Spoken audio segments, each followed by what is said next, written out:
Bien, bonjour à tous et à toutes. On continue notre texte, Genèse 35, verset 8. Déborah, nourrice de Rebecca, mourut.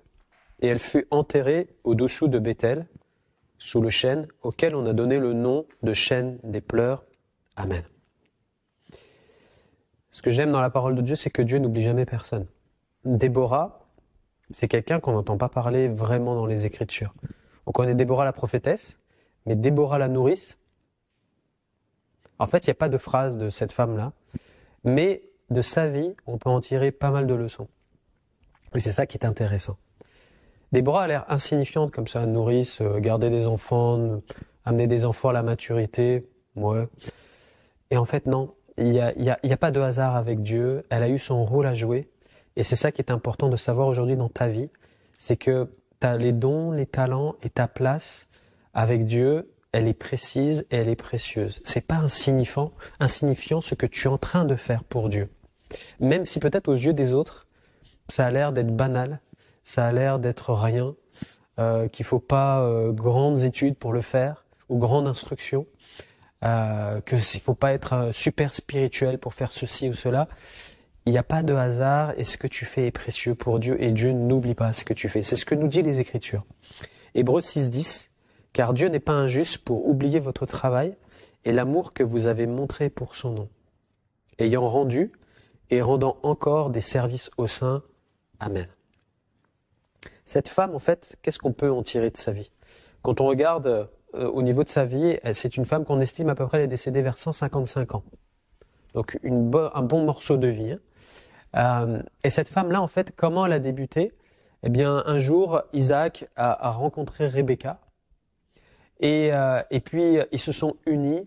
Et cette femme-là a accompagné sa maîtresse. Elle a accompagné pourquoi? Parce qu'elle avait une seule option, une seule direction, un seul désir dans son cœur. C'était de servir sa maîtresse jusqu'au bout et de s'occuper des futurs enfants qui allaient arriver. Donc elle va quitter la Mésopotamie et elle va les accompagner pour prendre soin d'eux, mais aussi des générations suivantes. Donc cette femme, on peut nommer cette femme comme elle est dans la dévotion, c'est-à-dire quelqu'un qui est prête à laisser de côté, eh bien, là où elle habitait, son confort, pour venir aider son prochain à accomplir sa destinée.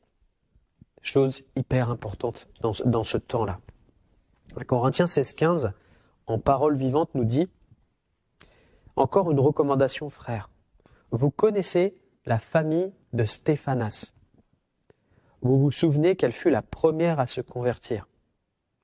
Ils furent les premiers fruits de l'Évangile. Vous savez qu'ils se sont spontanément consacrés au service du peuple de Dieu en se mettant avec toute leur maison à la disposition des chrétiens. Amen. » On voit que même Paul va souligner un nom qu'on voit apparaître une fois dans les Écritures, mais surtout une famille qui, quand ils reçoivent l'Évangile, le résultat, c'est de servir les autres.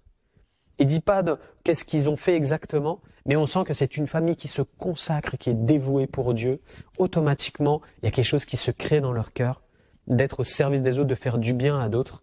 Et tout ce qu'ils ont fait, eh bien, ça a participé à ce que l'Évangile puisse être annoncé dans toute cette région-là.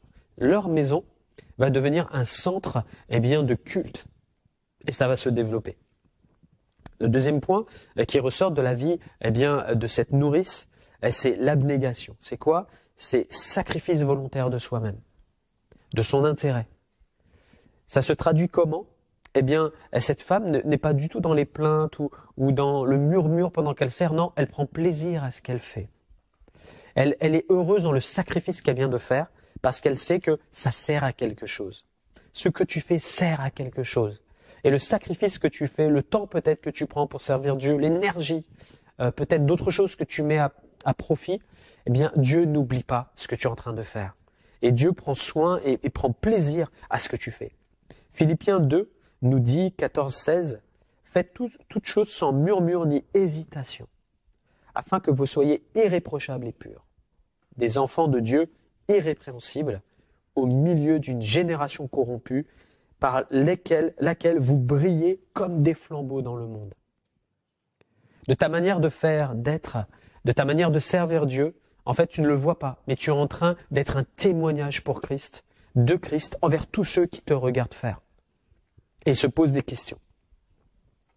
Troisième point, et je terminerai par là pour aujourd'hui, ce qui ressort de la vie de cette femme, c'est l'humilité. Elle connaît et elle accepte son don. C'était une nourrice, elle savait s'occuper des enfants. C'est pas tout le monde qui sait faire ça. Il y a même des mamans, là, des fois, elles sont dépassées quand elles doivent gérer leur propre enfant. Elles préfèrent le mettre à profit de quelqu'un d'autre qui sait faire ou apprendre parce que c'est pas donné. Et cette femme-là, elle va porter les enfants, elle va prendre soin, elle va prendre le temps, et puis elle va accompagner ce couple, que ça soit dans l'ombre en fait. On la voit pas apparaître vraiment, mais son travail va ressortir. Quelqu'un qui travaille dans l'humilité, c'est ce qui caractérise le cœur de cette femme, l'humilité. Eh bien, elle sait qui elle sait à quoi elle sert, et elle reste à sa place. Et elle prend plaisir à ce qu'elle fait. Pendant toutes ces années, elle va servir dans l'ombre, mais dans cette ombre-là, il va y avoir de grands fruits. Pourquoi je dis de grands fruits? C'est que la lignée qu'elle est en train d'aider à grandir va devenir la lignée de Jésus-Christ. Ça, elle ne le sait pas. Nous, on le sait. Mais elle ne sait pas jusqu'où va aller cette lignée. Je ne sais même pas si elle pouvait le deviner, en fait. Mais en fait, elle est en train de participer à l'arrivée de Jésus.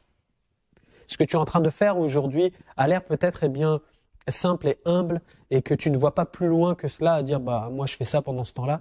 Mais tout ce qu'on fait pour Dieu, quand c'est dirigé comme ça par le Saint-Esprit, qu'on accepte bien notre place, ça a toujours une répercussion de jour en jour et même après notre départ de cette terre. Et c'est comme ça que ça se passe avec Dieu. 1 Corinthiens 12, 21, 22 nous dit « L'œil ne peut pas dire à la main, je n'ai pas besoin de toi, ni de la tête dire aux pieds, je n'ai pas besoin de vous. Mais bien plutôt les membres du corps qui paraissent être les plus faibles sont nécessaires. Amen. »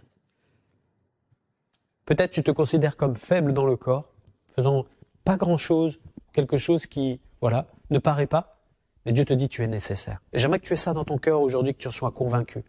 Il n'y a pas eu de Moïse sans sa petite sœur Marie qui a pris soin de lui quand il était sur les eaux.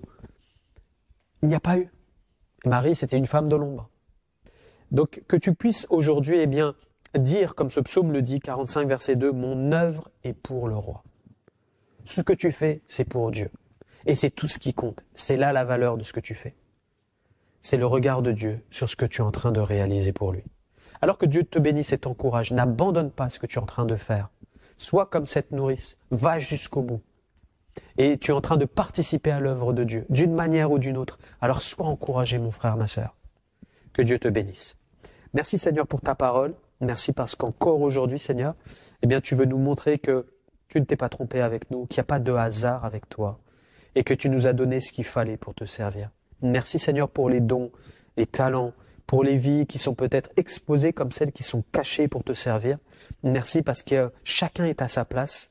Je te prie, Père, pour que chacun puisse, Seigneur mon Dieu, apprécier qui il est en toi et te servir avec ses dons et talents. Merci mon Dieu, parce que nous savons qu'il y aura toujours des répercussions, parce que nous ne faisons pas les choses par hasard ou pour n'importe quoi. Non Seigneur, c'est ton œuvre, et ton œuvre elle est éternelle. Je te loue mon Dieu. Gloire à toi Jésus. Amen. Que Dieu vous bénisse. On se retrouve la prochaine fois.